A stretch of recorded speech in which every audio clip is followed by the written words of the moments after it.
અમારા ઓડિયન્સને હું વચ્ચેથી કહેવા માંગીશ કે કેટલા લોકો સુરેન્દ્રનગરથી છે, પ્લીઝ કમેન્ટ કરો. ગુજરાતીમાં અત્યારે હાલ હું પોડકાસ્ટ આમનો બનાવી રહ્યો છું, આમનો ઇન્ટરવ્યૂ લઈ રહ્યો છું. તો તમે બધા ક્યાંથી જોઈન છો ને, સુરેન્દ્રનગરથી કેટલા જોઈન છે એ મને કહેજો. અને ગુજરાતના કયા કયા જગ્યાથી તમે બધા અત્યારે અમારા વિડીયો જોઈ રહ્યા છો અને પોડકાસ્ટ જોઈ રહ્યા છો, તો તમે બધા પોતપોતાના સિટીના નામ લખીને કમેન્ટ કરો. તો અમીબેન પણ જાણશે કે સુરેન્દ્રનગરના કેટલા એમના બધા સપોર્ટર્સ છે, અને સુરેન્દ્રનગરની આજુબાજુના હોય કે ગુજરાતના કોઈ બી જગ્યાના હોય કેટલા સપોર્ટર્સ છે જે અમીબેનનો વિડીયો અત્યારે જોઈ રહ્યા છે. તો આપણે સ્વાગત કરશું અમીબેનનું કે તમે આ ઇન્ડસ્ટ્રીમાં કેટલા ટાઈમથી આવ્યા છો અને તમે કેટલા ટાઈમ પહેલાં તમે વિચાર્યું હતું કે આ ઇન્ડસ્ટ્રીની અંદર આવીશ, પણ કોઈક રીઝન હશે કે તમે જે સ્ટેપ્સ તમે લીધા છે એ સ્ટેપ્સ વન બાય વન તમે કઈ રીતે બધા પાર પાડ્યા છે અને કેટલા સ્ટેપ્સ પાર પાડવાના બાકી છે, આ બધી વસ્તુ હું તમારા જોડેથી જાણવા માંગીશ. તો આપણે સ્વાગત કરીશું અમીબેનનું. હું સુરેન્દ્રનગરથી બિલોંગ કરું છું અને હાલ અત્યારે લગભગ મેરેજ પછી અમે અહીંયા શિફ્ટ થયા છીએ. લાઈફમાં પહેલાં એવો એક હતું કે જ્યારે મારે આ જર્ની પહેલેથી જ એવો વિચાર હતો કે હું પાર્લરનું કરીને કંઈક નામ મેળવીશ. કેમ કે અત્યારે કેવું છે કે તમે કોઈ પણ જોબ કરો, ગમે તે કરો, તમારે કોઈની નીચે કામ કરવું પડે કે તમારે તમારું જે સ્ટેટસ, તમારું નામ, કે તમે ઘરે કામ કરો છો તો હાઉસવાઈફ છો, ક્યાંય જોબ કરો છો તો કોઈની નીચે કામ કરવું પડે. પણ મારું એક એ હતું કે મારે કંઈક નામ કરવું છે એમ, ભલે આજે થાય કાલે થાય એવું કોઈ નથી. પછી ઘરેથી સ્ટ્રગલ થોડી વધારે થઈ, કેમ કે પપ્પા આખા ઓપોઝિટ હતા કે આપણા ઘરેથી આવું કરતા નથી, આપણા કુટુંબમાં કોઈ આવું આગળ વધતા નથી, આ નથી. પછી મેરેજ થઈ ગયા, એટલે મેરેજ પછી શરૂઆતનો થોડો પીરિયડ થોડું સ્ટ્રગલ હતી, ઘરના ઇસ્યુ, પ્રોબ્લેમ.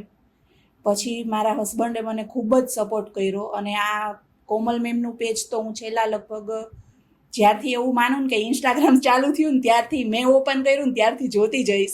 કેટલા વર્ષોથી? 5-6 વર્ષ તો થઈ જ ગયા હશે. પણ જે તમારી પાસેથી શીખવા શું મળ્યું કે તમે ક્લાયન્ટ આવે તો આવી રીતે કહેજો, તમે ક્લાયન્ટ સાથે આવી રીતે વાત કરજો, તમે ક્લાયન્ટથી આવી રીતે વર્તન કરજો. 0થી લઈને પ્રોપર કહેવાય ને કે જે 1થી લઈને બાલ મંદિરથી કોલેજ સુધીનું બધું મળી ગયું એમ. તો અત્યાર સુધીની વાત ઉપરથી આપણે એટલું કન્ક્લુઝન કરી શકીએ કે તમે મતલબ 0 હતા અને 0થી લઈને તમે બેઝિકથી લઈને સ્ટાર્ટ કર્યો કોર્સ અને ઘણી બધી વસ્તુ તમે શીખ્યા છો. અને તમારું કહેવું એમ પણ છે કે ભાઈ ખાલી એડવાન્સ ક્લાસ કરવાથી એટલું બધું નોલેજ ના મળી શકે જેટલું બેઝિકથી લઈને એડવાન્સ કોર્સ કરો તમે એની અંદર નોલેજ મળે. તો હવે હું તમને થોડા પ્રશ્ન કરવા માંગીશ સલૂન કોર્સ વિશેના, કે તમે સલૂન કોર્સની અંદર તમે કટિંગ શીખ્યા હશો, smoothening, straightening, keratin, Botox, nanoplastia અને હેર રેકોર્ડિંગ, બધી અલગ અલગ ટ્રીટમેન્ટ શીખ્યા હશો. અને લગભગ 40 થી 45 દિવસનો હેર સલૂનનો કોર્સ પણ હતો.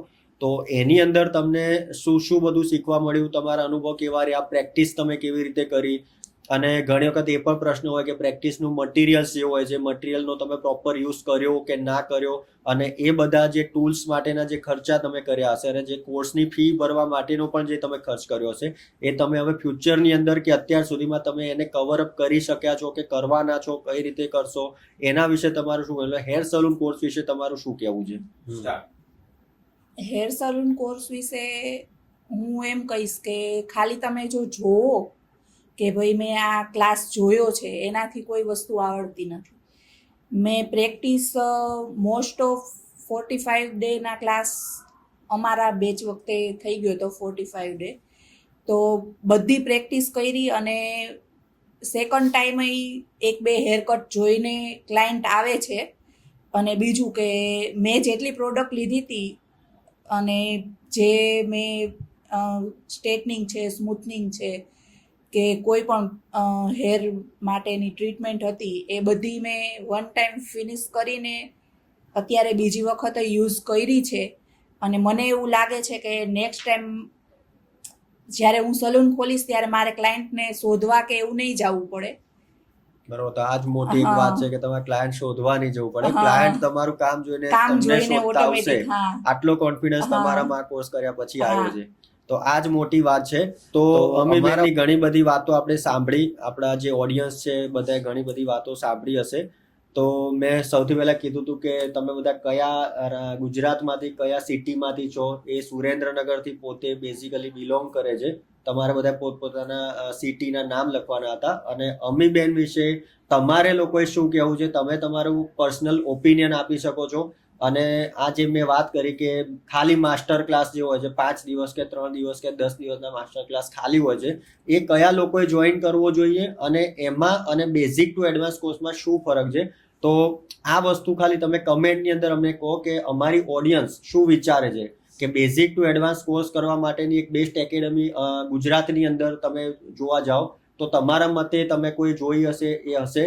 અને તમારા મતે બેઝિક ટુ એડવાન્સ કોર્સ કરવાથી શું શું ફાયદા થાય છે એ તમારે અમને જણાવવાના છે. તો બેઝિક ટુ એડવાન્સ કોર્સ કરવો જોઈએ કે ઓનલી માસ્ટર ક્લાસ જ કરવો જોઈએ, તો તમારા ઓપિનિયન શું છે એ અમારે જાણવા છે. તો તમે કમેન્ટ સેક્શનની અંદર આ વિશે કમેન્ટ જરૂરથી કરો, તમારી સિટીનું નામ લખીને કરો, તો અમને ખબર પડશે કે અમારી ઓડિયન્સ કેટલી જાગૃત છે અને અમારી ઓડિયન્સ શું શું શીખવા માંગે છે. અમારા કોર્સની અંદર તમારે કંઈક સજેશન હોય કે ભાઈ આ વસ્તુ તમે શીખવાડો, અમે આવવા માટે તૈયાર છીએ, તો પણ અમે તમારા ઓપિનિયન જાણવા માટે બહુ જ ઉત્સુક છીએ.